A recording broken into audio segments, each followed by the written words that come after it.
जय भारत, जय संविधान। आज हम बात करने वाले हैं जो इस साल के मानसून सत्र के आखिर में भारत के गृह मंत्री अमित शाह ने पेश किया हुआ 130वां संविधान संशोधन बिल। अब ये 130वां संविधान संशोधन बिल क्या है, पहले आपको इस बारे में जानना बहुत ही जरूरी है।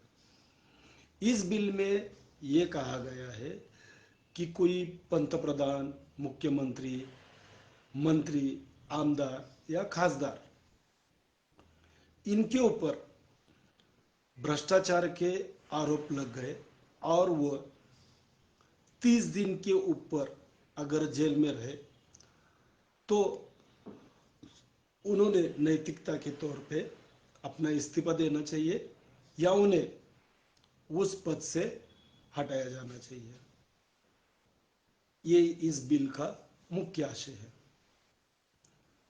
अब मुझे इस बिल के बारे में आपसे जानना है, क्या ये बिल वाकई में अच्छा साबित होगा, लोकशाही के लिए अच्छा होगा? क्योंकि इस बिल को देखते हुए ऐसा लग रहा है कि कोई भी मंत्री या पंतप्रधान हो या मुख्यमंत्री हो कि वो भ्रष्टाचार करने के लिए सामने नहीं आ सकता या भ्रष्टाचार नहीं करेगा। और हमारे देश का लोकतंत्र बहुत अच्छी तरह से चलेगा। इसमें सरकारी कामकाज में, संसद के कामकाज में और राजकीय कामकाज में पारदर्शिता आएगी। इस तरीके का जो ये बिल सामने नजर आ रहा है। अब इसके डिसएडवांटेज भी देखिए। 2014 से आप देख रहे होंगे, अपने महाराष्ट्र की बात ले, आदर्श घोटाले की अशोक चव्हाण हो, सिंचन घोटाले के अजित पवार हो या राणे फैमिली हो, इन सब पे घोटाले के आरोप तो किए गए, पर बीजेपी के वॉशिंग मशीन में वो साफ भी हो गए। तो इस बिल पे मैं ये चाहता हूं, जैसा केजरीवाल साहब ने भी, संजय सिंह साहब ने भी इस बारे में कहा है कि आप ये बिल ला रहे हो तो इसके अंदर ये प्रावधान भी होना चाहिए कि जिसने ये आरोप किया है, जैसा आपने महाराष्ट्र में देखा होगा कि एक किरीट सोमैया नाम का शख्स इन्होंने छोड़ा है कि अलग अलग मुद्दे पे ये लोगों से भ्रष्टाचार के मुद्दे में बाहर निकालते हैं। और जो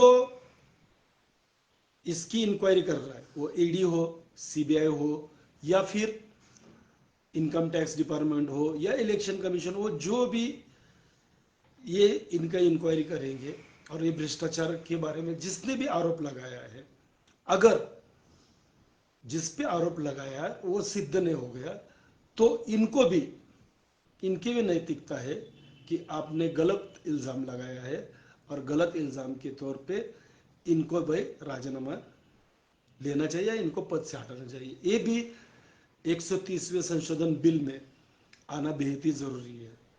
साथ साथ जितने भी आज भ्रष्टाचार के आरोप किए गए हो, उसमें से 90% लोगों को आपके वॉशिंग मशीन ने क्लीन किया है, धोकर उनको उनका भ्रष्टाचार मिटाया है।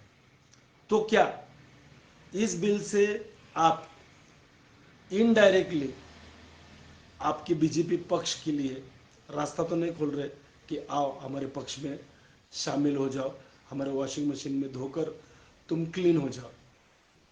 तो आप सभी व्यूअर्स से मैं अपील करना चाहता हूं कि आप इस बिल के बारे में आपकी राय बताइए कि ये बिल सच में अच्छा है, क्या इससे भ्रष्टाचार कम हो सकता है या वॉशिंग मशीन पे पाउडर पे ज्यादा इस्तेमाल हो सकता है?